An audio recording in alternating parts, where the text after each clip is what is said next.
Today I'm going to be using H-E-B's Prime 1 steak burgers. Now they are a beefy half-pound mix of prime brisket and prime sirloin tip, which gives you really great flavor. Fat is really important to getting a really juicy burger, and that's why that 80 lean, 20 fat percentage is super important to getting a really great result in our finished burgers. I'm going to be pairing this epic steak burger with a candied jalapeno relish, which is the perfect mix of sweet and heat. Let's start by making the relish. I used 1 cup of sugar, 1/3 cup of cider vinegar, and I'm bringing them to a boil in a pan, stirring occasionally to dissolve the sugar.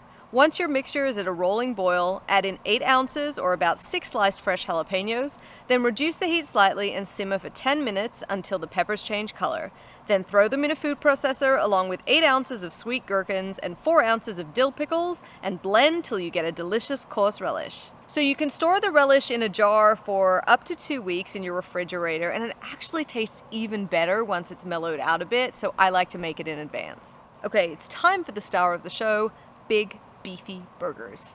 Here are the prime brisket steak burgers, and you can see they're pretty thick, they're ½ pound each, and I've got my grill going and ready to roll, so I'm going to prep the burgers by smashing them down just a little bit because they're going to shrink back up when I grill them, and I'm going to put a small divot in the middle to stop them puffing up on one side.